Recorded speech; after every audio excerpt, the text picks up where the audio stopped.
grand conclave chamber hung in the black between stars like a giant eye watching the galaxy. Its walls were made of polished obsidian, streaked with glowing blue veins that pulsed like a slow heartbeat. Inside, the air was cold and still, thick with the weight of judgment. Thousands of alien delegates filled the tiered galleries, some with many eyes, some with no eyes at all, some made of light, others of stone or shifting mist. All of them watched the center of the chamber where a single human stood alone. Elias Wren wore a plain gray uniform with no medals, no rank insignia, nothing to show he was anything more than a messenger. His hands were clasped behind his back. His face was calm, but his eyes moved quickly, taking in every detail, the angle of the ceiling panels, the hum of the gravity field, the way the Varel warlord's claws tapped impatiently on the arm of his throne. The Varel hegemony had ruled the galaxy for 300 cycles.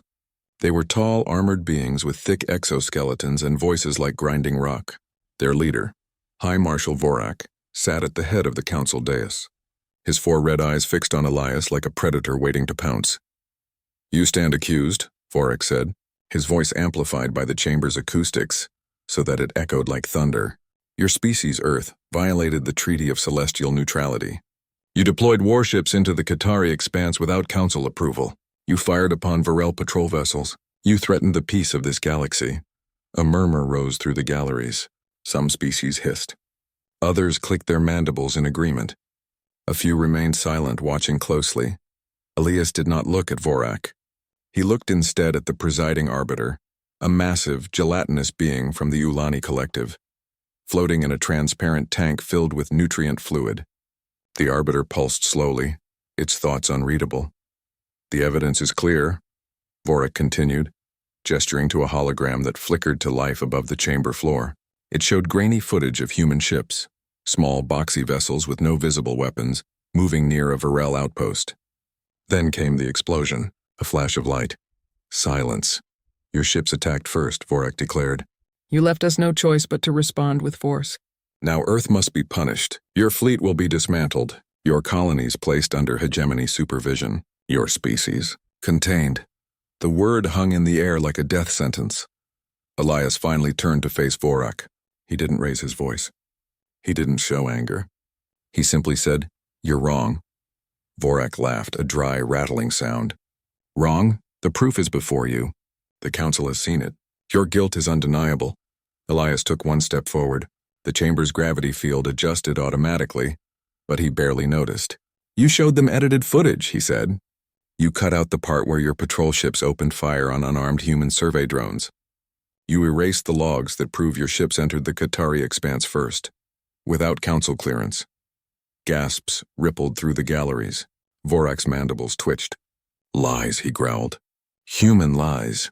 But before he could say more, the central holo display flickered again. This time it wasn't Vorak's version of events. It was raw sensor data, time-stamped, unaltered, pulled from deep space relay buoys that no one knew were still active. The footage showed Varel warships decloaking near the human drones, weapons powering up, then fire. The human drones exploded before they could even transmit a distress call. Silence fell over the chamber. The Ulani arbiter pulsed faster, its internal lights flashing amber. "This data, where did it come from?"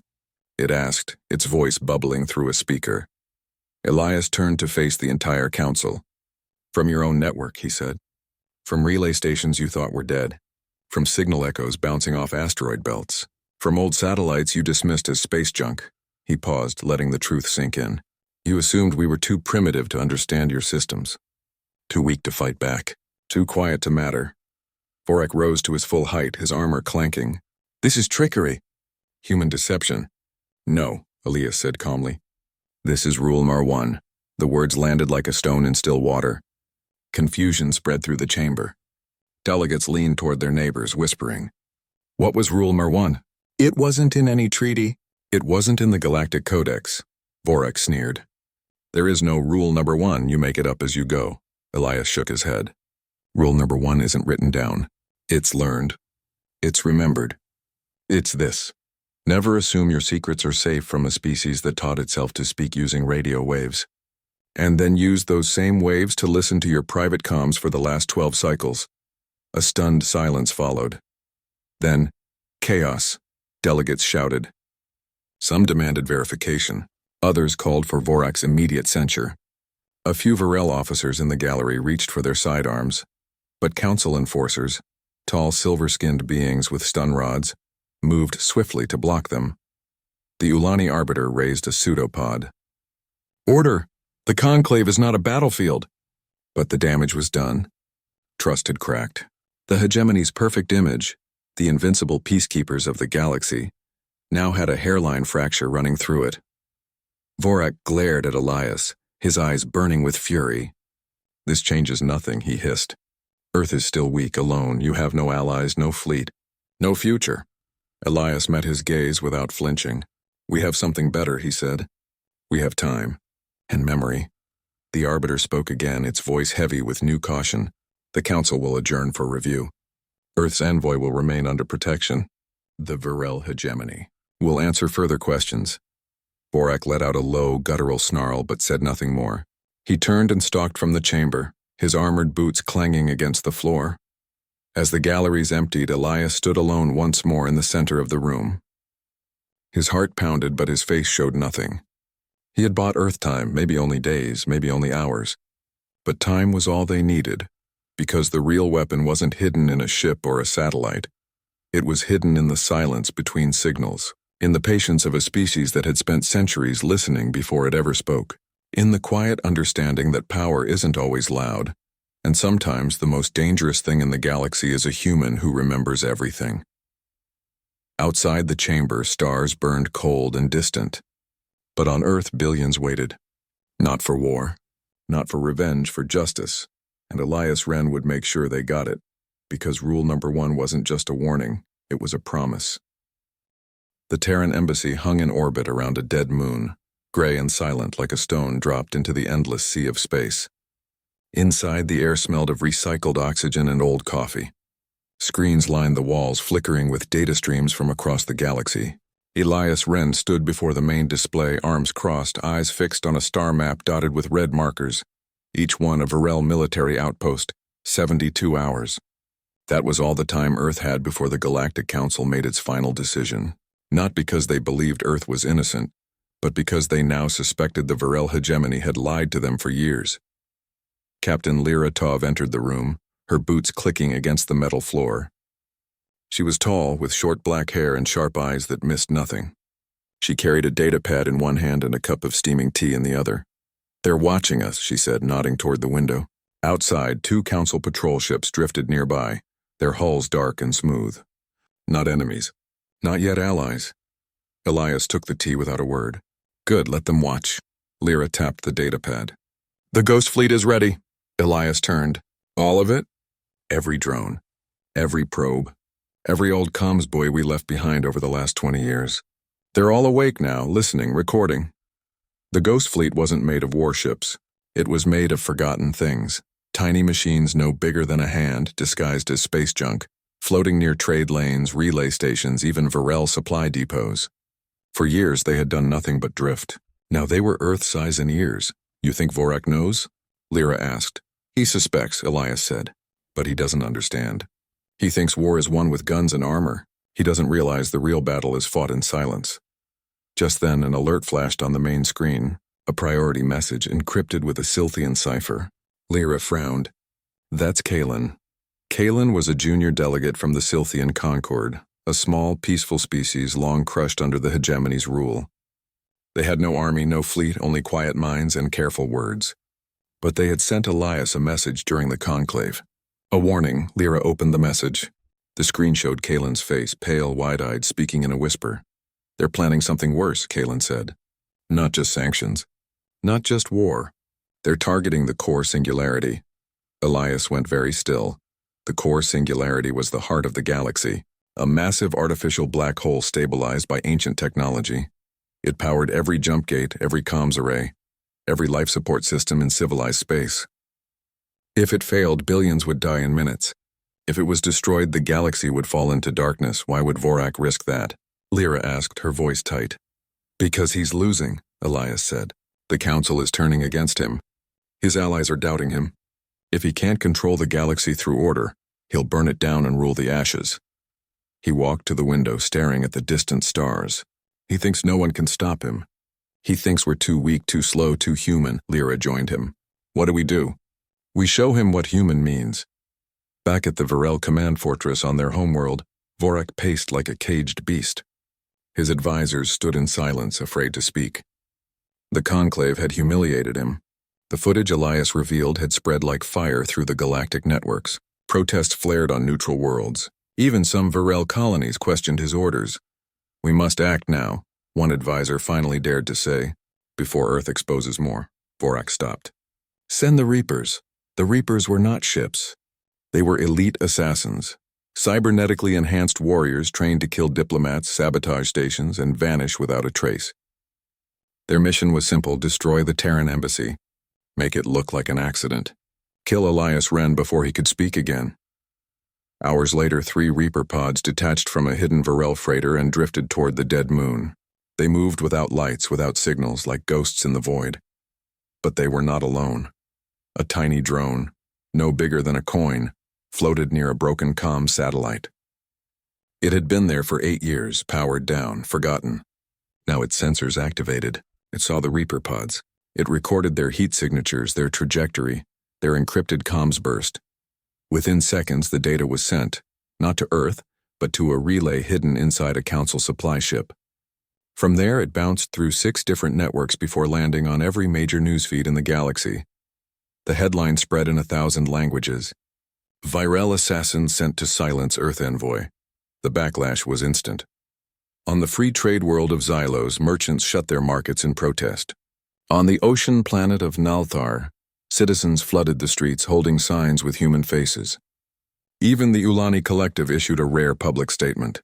Violence against diplomatic envoys is a crime against all civilized species. Vorak watched the reports in fury. How? He roared. How did they know? His tech officer stammered. The Reaper comms. They were intercepted. But that's impossible. We used quantum-locked channels. Vorak slammed his fist into the wall. Nothing is impossible with humans. They cheat. They listen. They remember. Back at the embassy, Elias received confirmation. The Reaper pods had been disabled by Council enforcers before they reached the moon. The assassins were in custody. Their orders, signed by Vorak himself, were now public. Lyra let out a breath. We just turned their knife back on them. Elias nodded, but his eyes were distant. This isn't enough. Vorak won't stop. He'll go bigger. He'll go for the singularity. He turned to the main console and typed a command. A new window opened, showing a network map of Earth's AI cores scattered across human space. Each one pulsed with soft green light. Activate Protocol Namasan, he said. Lyra's eyes widened. You're sure? It's our only chance. Protocol Namasani wasn't a weapon. It was a memory. Buried in every human-made AI, on ships, stations, even old mining drones, was a failsafe. Not to fight, but to broadcast, to share, to remind. At Elias's command, every AI core in human space began transmitting the same data stream. Not weapon schematics, not battle plans, but human history. Images of children playing in rain, recordings of Beethoven's symphonies, footage of farmers planting rice in Vietnam, poems written by teenagers on Mars, scientific papers, love letters, recipes, lullabies, all of it, beamed directly toward the core singularity. Because Elias knew something Vorak didn't. The singularity wasn't just a machine. It was a resonator. It responded to patterns, especially complex, emotional ones. Human culture, with all its chaos and beauty, might be the only thing strong enough to stabilize it against Vorak's sabotage. As the first wave of data reached the singularity's outer rings, strange things began to happen. The singularity's energy field, which had been flickering erratically, steadied. Its hum deepened, becoming almost musical. And then holograms appeared, not of war, not of empires, but of Earth. A schoolyard in Nairobi, a violinist in Oslo, a grandmother telling stories under the stars in Patagonia. Alien species across the galaxy stopped what they were doing. They watched. They listened. For the first time, they saw humans not as invaders or rebels, but as people.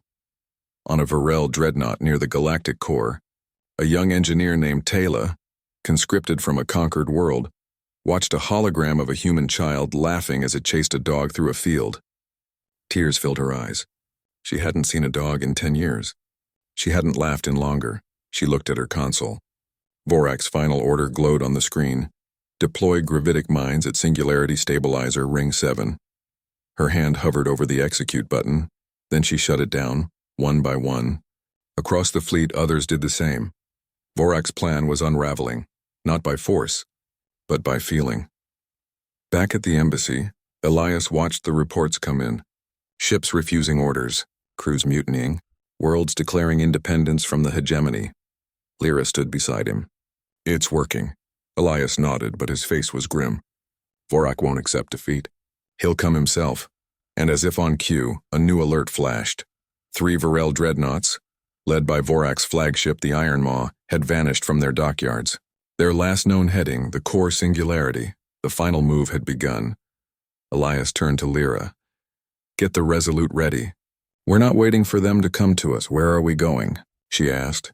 To the heart of it all, he said. To remind the galaxy what Rul1 really means. Not just to remember, but to protect what matters.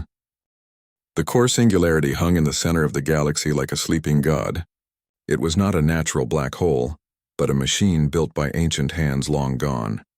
Its event horizon ringed with glowing stabilizer rings that hummed with controlled chaos. Every jump gate, every comms relay, every life support grid in civilized space drew power from it. If it fell, the galaxy would go dark. Now it flickered. Energy readings spiked and dropped without warning. The stabilizer rings wobbled, throwing off gravity waves that rattled nearby stations. Panic spread through the core zone. Ships scrambled to safe distances.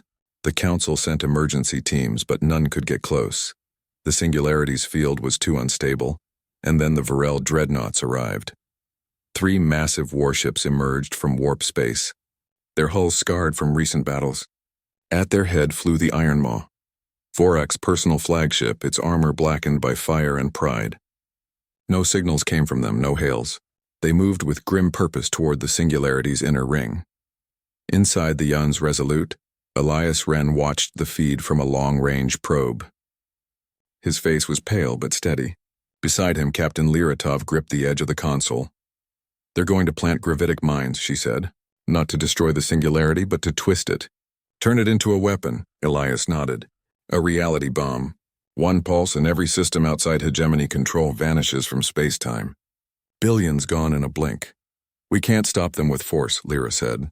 We're 1 ship against 3 dreadnoughts. We don't need to stop them with force, Elias replied. We need to stop them with truth. He turned to the ship's AI core. Broadcast protocol mnemosign at full power. Target the Iron Maw's internal comms network. Lyra hesitated. They'll block it. Their firewalls are military grade. Not if it comes from inside, Elias said. He pulled up a hidden file, Kalen's final message, sent just before the Silthian delegate disappeared from the council records.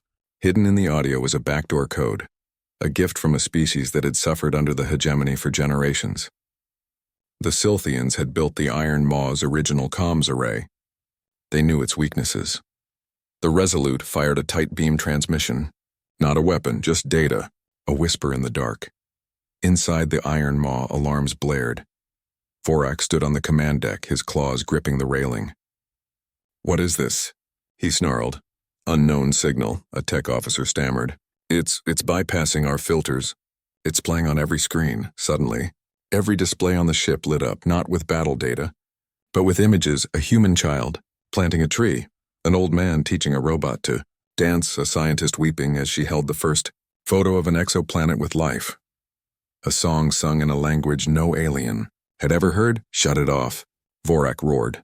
But it was too late. The signal wasn't just sound or light.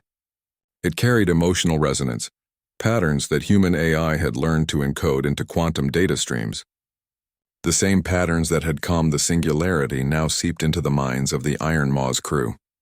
On the engineering deck, Taylor, the young conscript, watched a video of a human mother singing to her baby. She hadn't seen her own mother in 12 years. She touched the screen, tears falling onto her console. Near the weapons bay, a Varel soldier named Jor stared at footage of Earth's oceans, vast, blue, alive. His homeworld had been dry and dead for centuries, drained by hegemony mining. He whispered a word in his native tongue. Home. Even on the bridge, Vorak's first officer, a veteran of 100 battles, felt his resolve crack as he watched a human doctor save a wounded alien during a plague outbreak on a neutral world. The doctor had asked for nothing in return. Why show us this? The officer asked aloud. Because you forgot, came a voice over the ship's speakers, Elias's voice, calm and clear. You forgot that power means nothing without purpose. That strength means nothing without mercy. Vorak spun toward the comms officer. Trace that signal. Destroy it! But the officer didn't move. He was watching a clip of human children sharing food with refugee aliens after a solar flare wiped out a colony's crops. No, the officer said softly. I won't. Vorak lunged, but 2 guards stepped in front of him. Their eyes were wet, their hands trembled, but they held their ground. The crew has spoken, one said. We will not fire on the Singularity. Vorak howled in rage, but the ship was no longer his. Across the fleet, the other dreadnoughts powered down their weapons. Mines were disarmed. Engines went cold. From the Resolute, Elias watched the data stream change. The dreadnoughts were no longer red on the map. They were gray, neutral. It's working, Lyra whispered. But Elias's eyes narrowed. Not all of them. The Iron Maw's core systems were still active. Vorak had a private override, a manual detonator hidden in his armor. If he reached the Singularity's inner ring, he could still trigger the collapse. He's going to do it himself, Elias said. He'd rather burn the galaxy than lose. Then we stop him, Lyra said, turning to the helm. Plot an intercept course. No, Elias said. We let him go. Lyra stared at him. What? If we chase him, he'll see it as war. But if we follow quietly, he'll think he's won. And in his pride, he'll make a mistake. The Resolute dropped its shields and dimmed its lights, drifting like a ghost behind the Iron Maw as it limped toward the Singularity. Inside the Virel flagship, Vorak stood alone in the launch bay. His armor glowed faintly with stored energy. In his hand, he held the detonator, a small black sphere pulsing with dark light. He boarded a single-pilot assault skiff and launched into the void. The Resolute followed at a distance, silent. As Vorak neared the Singularity's inner ring, the gravitational pull grew stronger. Time itself seemed to slow. The stars behind him stretched into lines of light. He activated the detonator, but nothing happened. He pressed it again. Still nothing. Then a voice came over his private channel. Elias's voice, calm as ever. You forgot rule number 1, Elias said. Vorak snarled. What trick is this? No trick, Elias replied. The detonator works, but the mines don't. Your own crew disabled them an hour ago. They chose life over loyalty. Vorak looked at the stabilizer ring ahead. It glowed with soft blue light, steady, calm, humming with the echoes of human songs. You think your stories can save you? Vorak spat. No, Elias said. I think they can save you. Vorak laughed bitterly. I need no saving.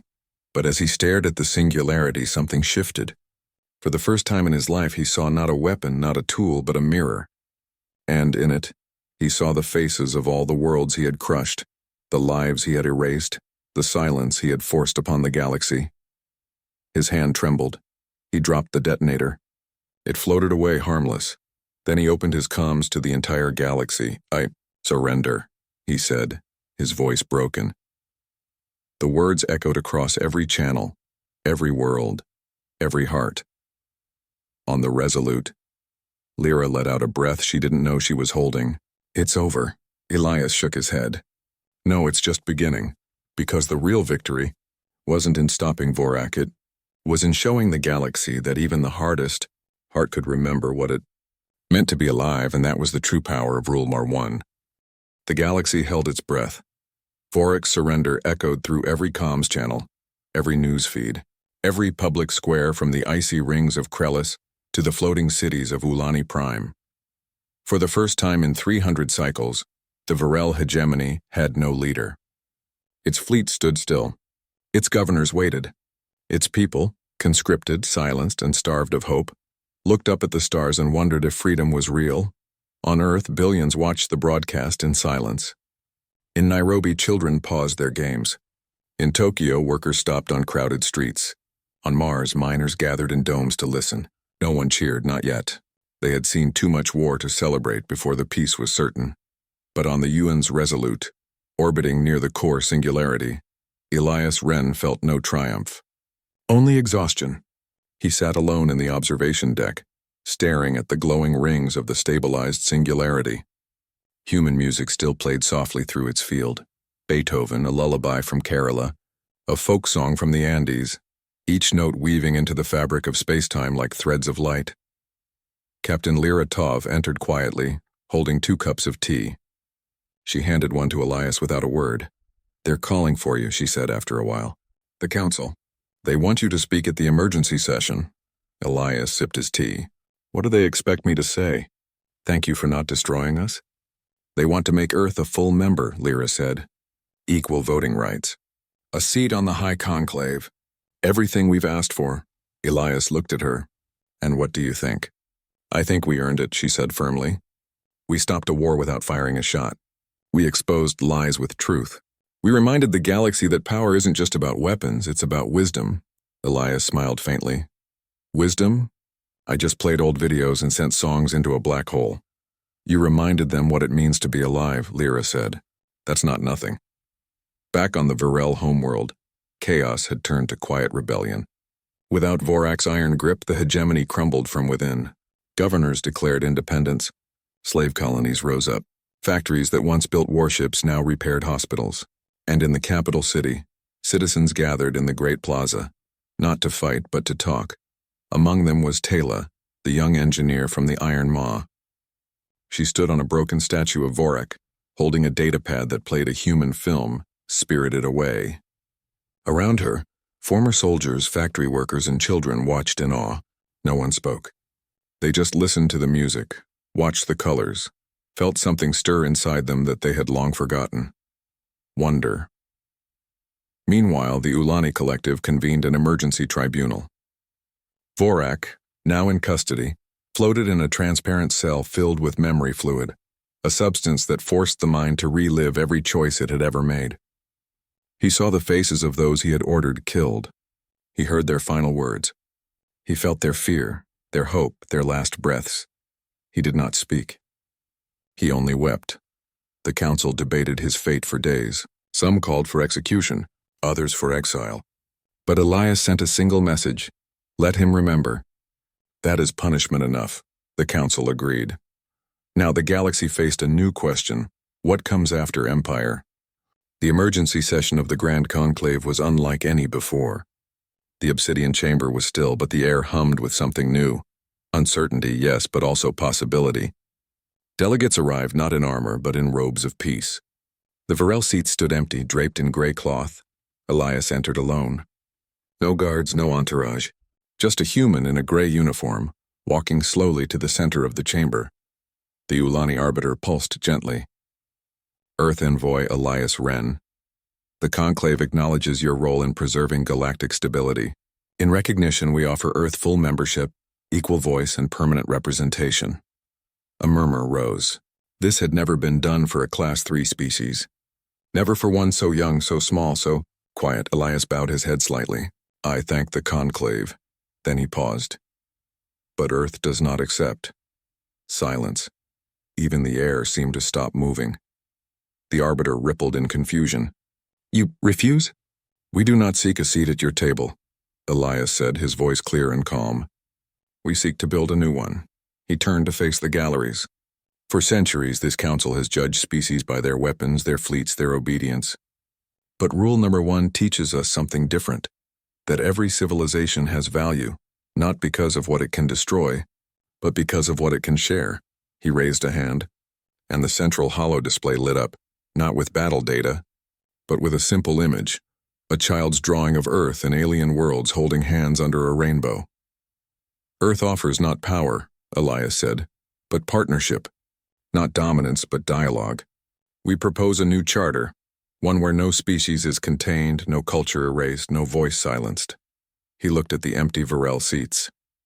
Even those who did wrong deserve a chance to heal, to learn, to change. A delegate from the Silthian Concord stood, Kalen, alive and free. rescued by rebel forces after the hegemony's fall. "We support this," Kalen said, voice trembling with emotion. "Let the galaxy be more than an empire. Let it be a home." One by one, other species rose in agreement. The Ulani pulsed gold, its sign of approval. Even former hegemony allies nodded slowly. The new charter was drafted that day. At its heart, a single line, written in every known language. Rule number 1. No species may claim superiority without first understanding the stories of those it judges. As the session ended, Elias walked out of the chamber alone. Outside stars burned bright and steady. The core singularity hummed softly in the distance, now a beacon of unity, not control. Lyra met him at the docking bay. "They're calling it the age of listening," she said with a small smile. Elias looked at the stars. "Good. Maybe this time we'll hear each other." But as they boarded the Resolute, a new signal blinked on the ship's console. Unknown origin. Encrypted in no known code. Yet it carried a pattern, faint, ancient, and strangely familiar. Lyra frowned. Another threat? Elias studied the waveform. It wasn't a weapon signature. It wasn't a distress call. It was a question. A single repeating tone rising and falling like a breath. He tapped the comm. "This is Earth Envoy Elias Wren. Identify yourself." Silence. Then a voice. Soft, broken, speaking in a language no translator recognized yet somehow understood. "We remember rule number 1. Elias's eyes widened. Somewhere, far beyond the known galaxy, in the dark between spiral arms, a forgotten species had heard the human songs. They had seen the images of kindness, and they had reached out not with warships but with hope. Lyra looked at him. "What do we do?" Elias opened a new channel, clear and wide, filled with Earth's music, its art, its laughter. "We answer," he said, because rule number 1 was never just about survival. It was about connection, and the galaxy was finally ready to listen. The signal came again 3 days later, not louder. Not clearer, but steadier, like a heartbeat finding its rhythm after long silence. It pulsed from a region beyond the outer veil, a stretch of space marked on all star charts as empty, dead, unworthy of exploration. No ships had gone there in over 200 cycles. No probes had returned, yet something was calling. Elias stood on the observation deck of the Yun's Resolute, watching the waveform scroll across the screen. It wasn't language, not in any form the ship's AI could decode, but it carried emotion, curiosity, fear, and beneath it all, a deep, aching loneliness.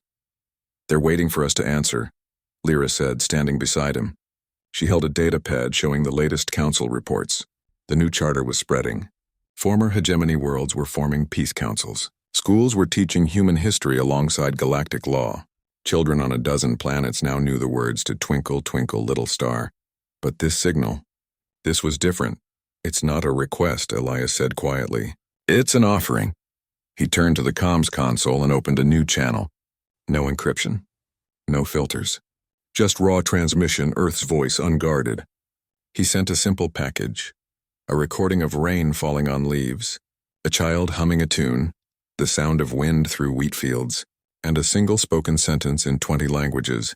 "You are not alone." Then he waited. Hours passed. The crew moved quietly through the ship, checking systems, monitoring the core singularity's steady hum. No one spoke much. They all felt it, the weight of something new beginning. Then the reply came. Not as sound, not as image, but as light. From the direction of the outer veil, a single point of soft blue light appeared on the long-range sensors. Then another, and another. Dozens of them, forming a slow, spiraling pattern, like a galaxy being born. "It's a beacon," Lyra whispered. "They're showing us the way." Elias didn't hesitate. "Set course for the outer veil, full stealth. No weapons charged. No shields raised." "Are you sure?" Lyra asked. "We don't know who they are. What they want, we know enough," Elias said. They remembered rule number 1. That means they understand more than most. The Resolute slipped into warp space, leaving the known galaxy behind. On Earth, no one knew they had gone. The Unity Spire, a slender tower of glass and solar panels, was rising in Geneva, built not as a monument to victory, but to listening. Inside, humans and aliens work side by side, sharing stories, translating songs, planting gardens with seeds from 100 worlds. Kalen, now Earth's first interstellar ambassador, stood on the spire's highest balcony watching the sunset. A virile child, freed from a labor camp, sat beside them drawing pictures of stars with human crayons. Neither spoke the other's language, but they smiled. That was enough. Back in deep space, the Resolute dropped out of warp near the source of the signal. Before them hung a structure unlike anything in galactic records. It was not a ship, not a station. It looked like a giant flower made of crystal and light, petals unfolding slowly in the void. At its center glowed a soft golden core, pulsing in time with the signal. No weapons, no armor, just beauty. Hail them, Elias said.